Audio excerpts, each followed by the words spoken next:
Boa tarde, André, como está você? Boa tarde, tudo bem, tudo tranquilo. Correria, mas caminhando. Claro, com certeza. Obrigada por aceitar nosso convite mais uma vez, tá? Muito obrigada. O André que está nesse momento cobrindo lá a PEC, que vai dar abertura para depois se discutir o auxílio emergencial. Olha que estou aprendendo já. Só uma coisa, você conseguiu sua credencial novamente? Você comentou na última live? Isso Não, não, ainda não, porque está suspenso, né? Enquanto, inclusive, Brasília está no sistema de lockdown, né? Ainda estão todas as atividades em tese na Câmara e no Senado suspensas. tá, O Senado ainda funcionou semipresencialmente na semana passada, tá. mas já estabeleceu que seria virtual a partir dessa semana. E a Câmara está da mesma forma. Obviamente que alguns parlamentares estão de forma presencial aqui em Brasília, não são todos. Alguns parlamentares estão, então, mas a parte de assessoria, no caso que a gente chama de entidades externas da casa, né? Sim, sim.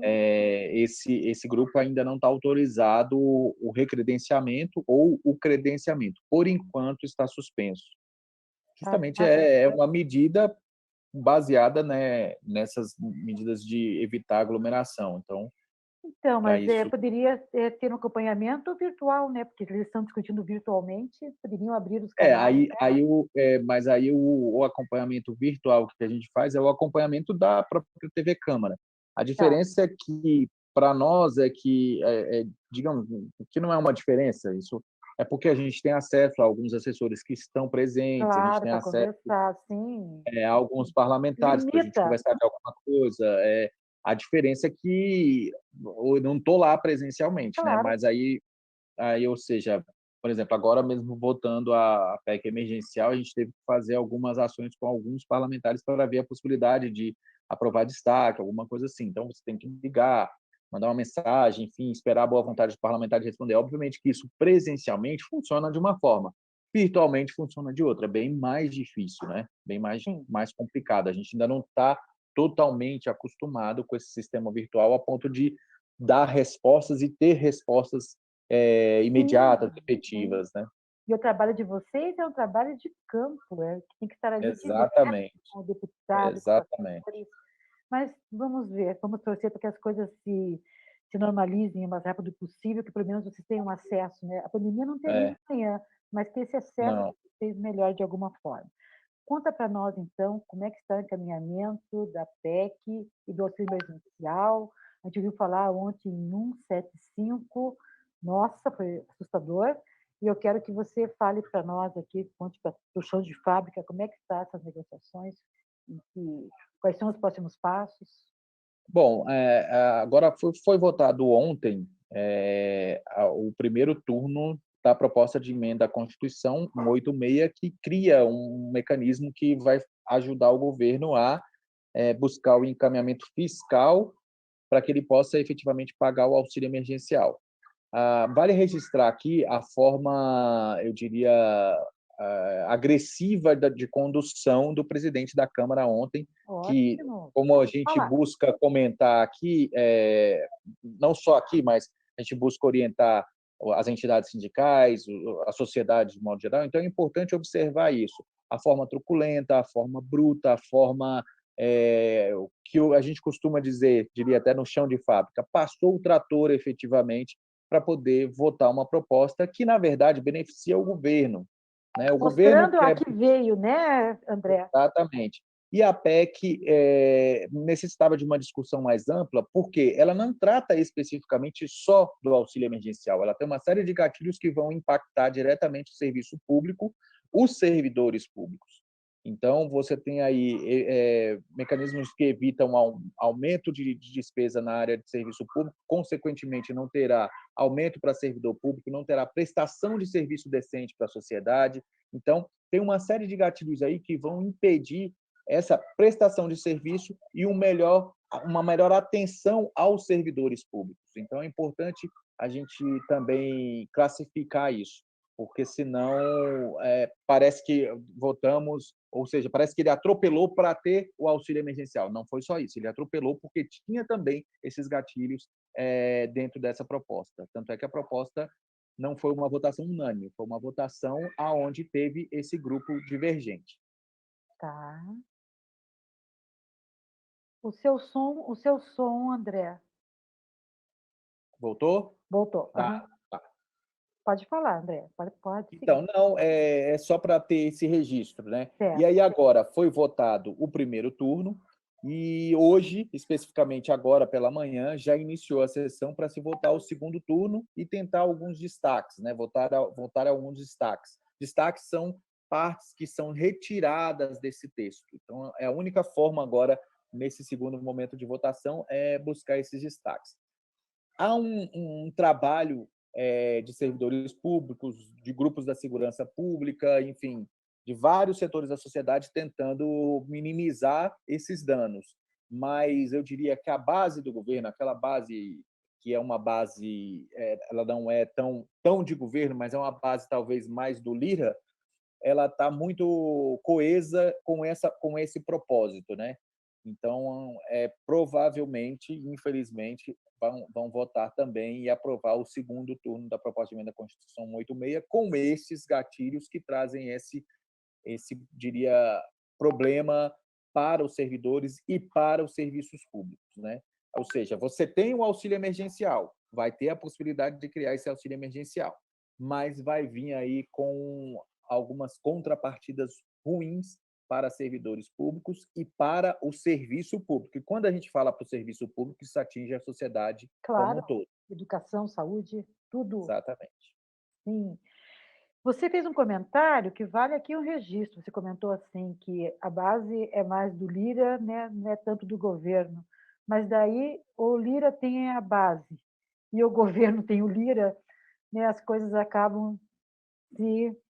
O governo, por enquanto, está mantendo esse relacionamento ainda porque está buscando caminhos aí ainda naquela mesma linha de emendas parlamentares, por exemplo, esse governo tem liberado muita emenda, agora se abriu um espaço no orçamento para esse orçamento de 2021, aonde as emendas parlamentares também vão sofrer um acréscimo, ou vão ter um acréscimo, isso é acordado com o Poder Executivo, então aquelas emendas que são destinadas aos parlamentares, isso vai ampliar para o grupo de parlamentares. Então, isso tudo ainda está dentro desse sistema de negociação, que sempre houve em outros governos, Claro. mas agora está havendo de uma forma mais descarada, mais escancarada, com uma maior elevação desses recursos para os parlamentares, né?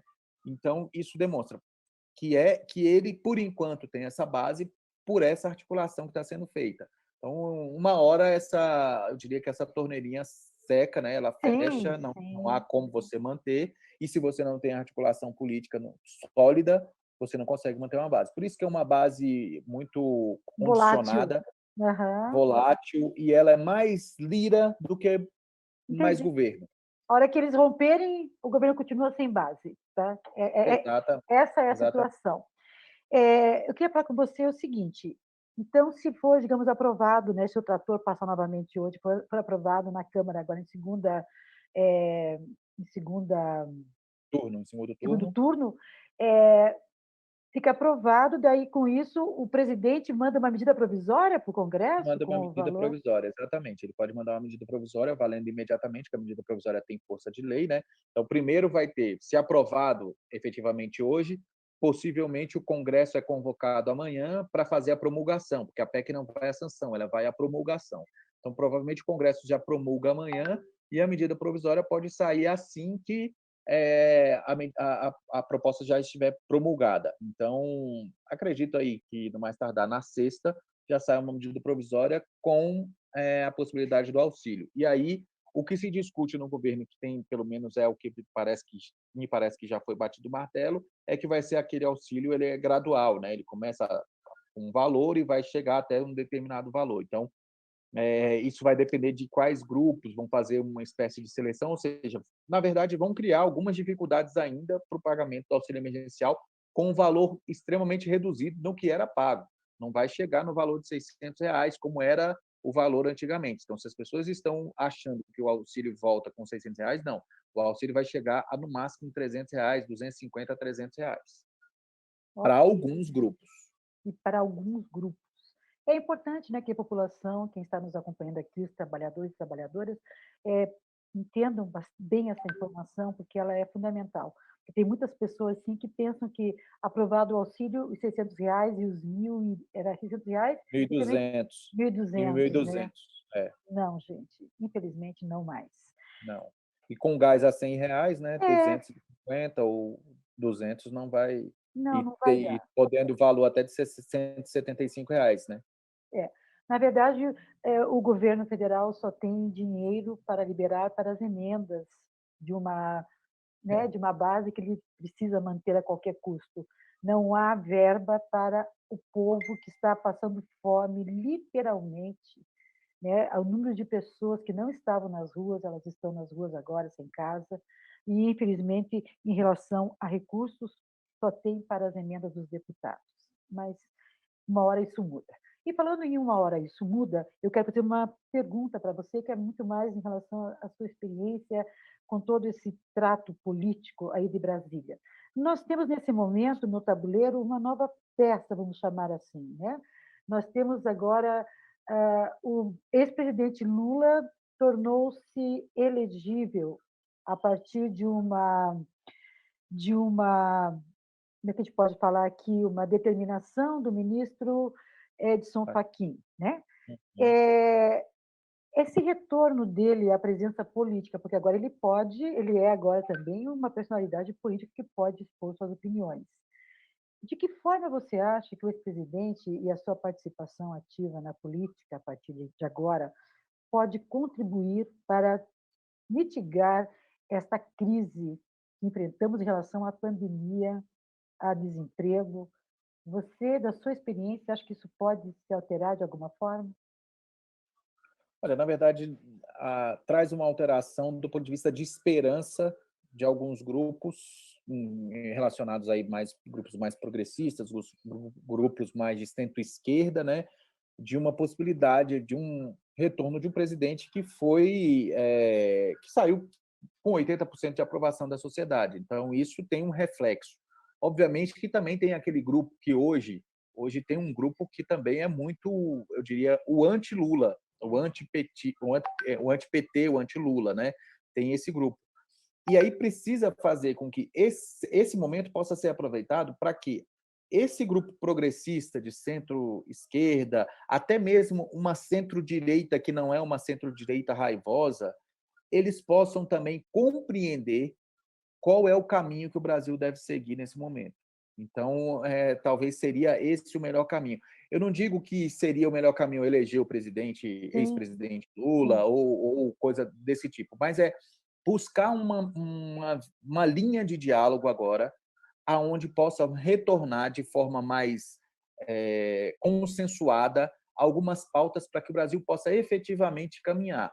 Porque até então, a gente ainda está na eleição de 2018, o próprio presidente atual, o presidente Bolsonaro, ainda continua no processo eleitoral e acaba que as coisas que estão a cargo de uma decisão política do próprio presidente fica pendente porque ele ainda está em campanha.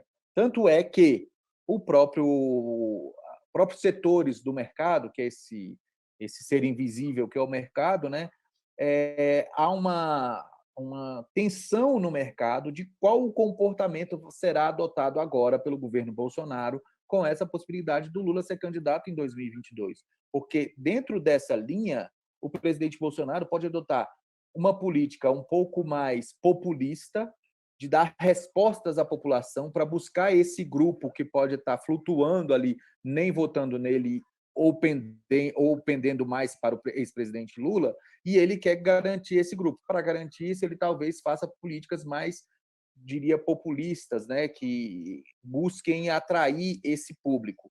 E aí há no mercado, nesse ser invisível que é o mercado, esse temor com esse novo ou possível novo comportamento do presidente. Isso demonstra que o presidente ainda não entrou para governar, ele ainda está em campanha.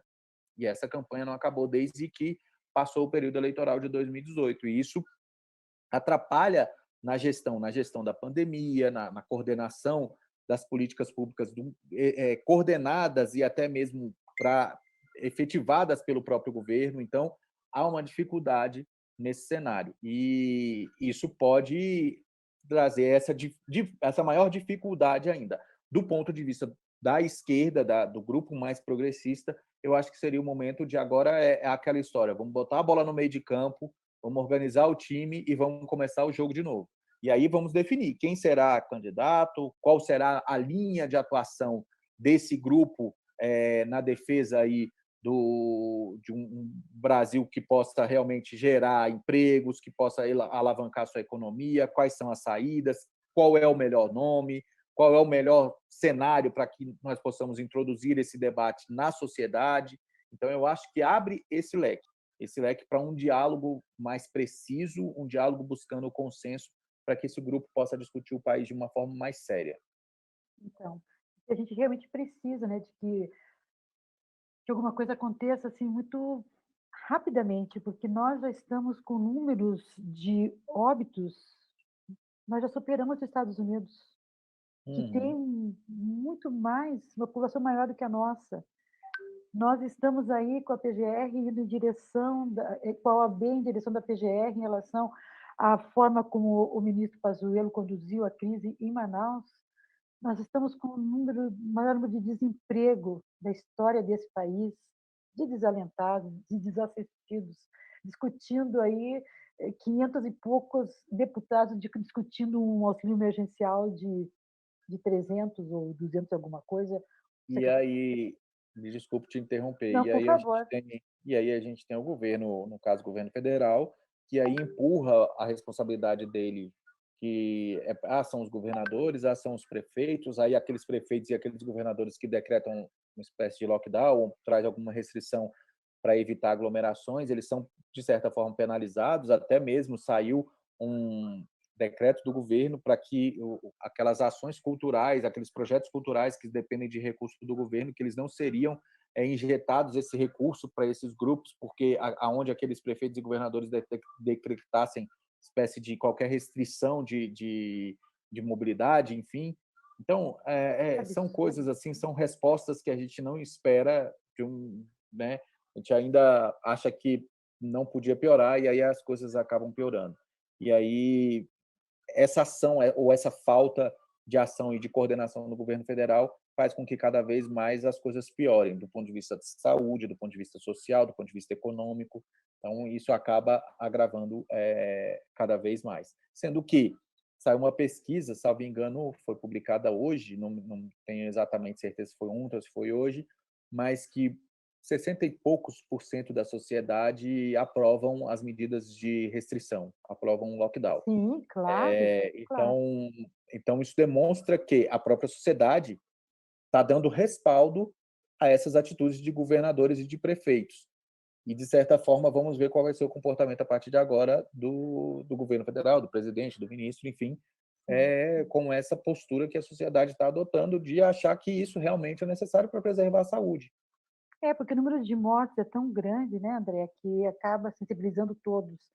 Já está, Exatamente. infelizmente, está pessoas que não acreditavam na pandemia, que acabavam seguindo, né, a orientação do presidente, acabam tendo perdas na própria família e começam a perceber Exato, por outra perspectiva, né, embora exatamente. tardiamente, mas... É Querido isso que André, pode falar, André. Não, é exatamente isso. É porque agora todo mundo tem um conhecido, ou que teve a doença, ou que teve a doença de forma mais grave, ou que teve alguém, ou próximo, um amigo, ou enfim, que infelizmente perdeu a vida por conta da doença, que teve alguma. E pessoas também, por exemplo, senadores, né? O senador Major Olímpio teve um Covid agora, recente, estava internado, acho que ainda está internado. Então, a gente está vendo que não é uma coisa simples, né? Como não é uma gripezinha, como era Vizinha, falado. uma Né? bobagem que quem pratica esporte passa tranquilamente por ele. André, a gente agradece sempre o seu tempo aqui, tá? Muito obrigada, tá? Você Obrigado a você. faz parte da nossa equipe aqui, com certeza, Que tá? bom. André, fica bem, se cuide com sua família, e a gente vai atrás de você assim que tiver tudo resolvido em relação ao para nós sabermos exatamente qual foi o valor que foi aprovado e de que forma podemos enfrentar essas crises aí, juntos. Perfeito. Obrigada, André, muito Obrigado obrigada. a você. Bom dia, boa tarde a todos. para você também.